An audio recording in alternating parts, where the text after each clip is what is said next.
자, 여기는 한 사진가이자 작가의 작업실입니다. 창작의 열기로 가득한 바로 이 공간에서 오늘 이야기를 한번 시작해 볼게요. 오늘 이야기의 주인공은 바로 1인 아티스트예요.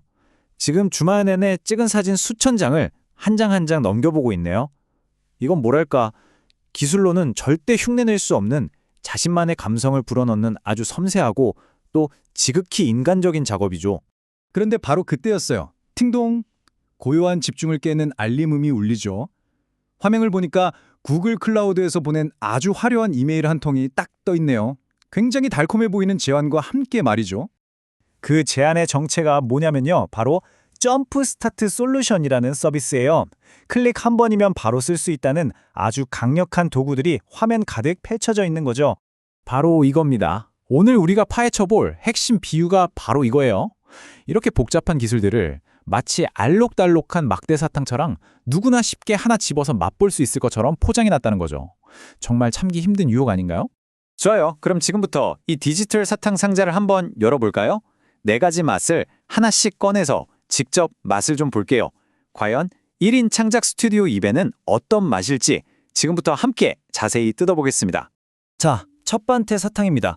이건 사진가라면 누구나 혹할 만한 제안을 담고 있어요. 지루하고 반복적인 작업을 AI가 대신해준다? 와, 이건 정말 쫄깃하죠? 자, 내용을 한번 볼게요. 일단 팩트는 이거예요. 사진을 그냥 올리기만 하면 AI가 알아서 분석하고 크기도 조절해주고 필요한 정보도 뽑아준대요. 스튜디오 입장에서는 수천 장 되는 행사 사진에서 인물별로 싹 분류하거나 흔들린 사진 미리 걸러내는 데 쓰면 딱이겠죠? 그런데 바로 여기에 함정이 있습니다. 이 작가 특유의 그 따뜻한 색감, 그런 미묘한 예술적인 감각 있잖아요. AI가 그걸 단번에 알아챌 리가 없죠. 결국 이 똑똑한 AI를 내 스타일에 맞게 가르치려면 제가 또 따로 공부를 해야 하는 상황이 오는 겁니다. 네, 첫 번째 사탕은 좀 달콤쌉싸했네요. 그럼 이번엔 두 번째 사탕을 맛볼까요? 이 아티스트는 사진가이면서 동시에 작가이기도 하거든요. 이번 사탕은 바로 그 작가를 위한 거라고 합니다. 글쓰기를 도와준다는군요. 이것도 한번 보죠. 일단 엄청나게 많은 글을 짧게 요약해준대요. 대단하죠? 이걸 스튜디오에서는 고객 후기 같은 걸 분석해서 장단점 파악하는 데 쓸 수도 있고 아니면 예전에 썼던 에세이들로 마케팅 문구를 뚝딱 만들어낼 수도 있겠죠? 그런데 여기서도 비슷한 문제가 보여요. AI가 내놓는 결과물이 너무 사무적이라는 거죠. 작가 특유의 감성이 묻어나는 그 문체는 온데간데 없어요. 결국 이것도 시간을 아끼는 대신 나만의 개성을 포기해야 하는 그런 딜레마에 빠지는 셈이죠. 자, 세 번째 사탕입니다. 이건 더 똑똑해졌어요. 우리 스튜디오만을 위한 맞춤형 AI 챗봇을 만들어준다는 거예요. 이름하여 RAG 기반 생성형 AI.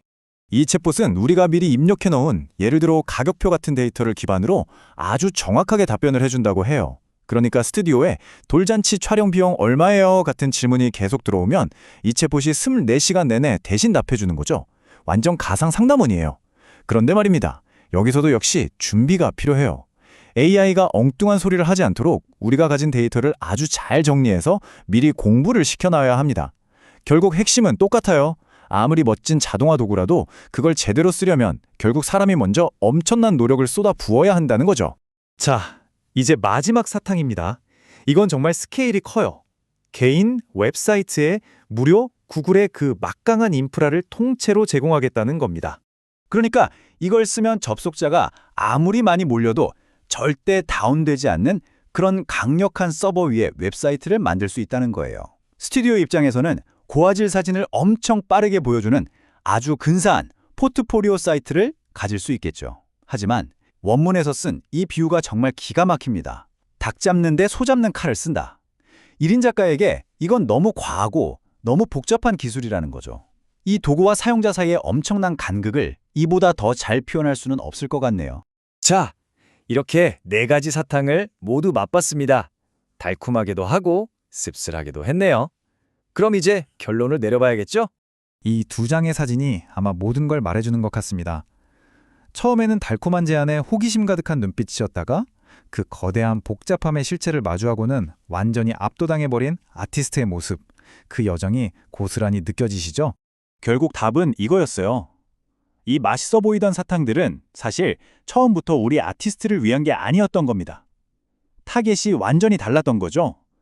여기 정리된 것처럼 1인 기업가가 아니라 이걸 전담해서 다룰 IT팀이 있는 중소기업, 바로 그런 곳을 위한 도구였던 거예요. 그러니까 클릭 한 번이면 배포 완료라는 그럴싸한 마케팅 문구의 포장을 벗겨보면 진짜 속뜻은 이런 거였어요. 자, 기초공사는 우리가 해놨어요. 그런데 멋진 인테리어는 당신이 직접 공부해서 알아서 하셔야 합니다. 바로 이 말이었던 거죠.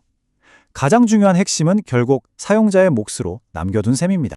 이 모든 과정을 겪고 나니 우리는 어쩌면 가장 중요한 질문에 도달하게 됩니다. 바로 진짜 도구란 무엇인가 하는 것이죠.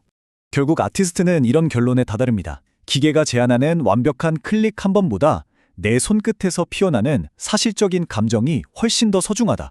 조금 서툴고 투박하더라도 결국 기술이 따라올 수 없는 인간의 감성, 그 가치를 다시 한번 확인하게 되는 순간입니다. 자, 오늘 이야기의 마지막입니다. 이제 이 질문을 여러분께 한번 던져보고 싶네요. 여러분의 일, 여러분의 창작 활동에서 더 소중한 건 무엇인가요? 기계가 제안하는 완벽한 클릭인가요? 아니면 여러분의 손끝에서 피어나는 고유한 감정인가요? 한번 생각해 보시면 좋겠습니다.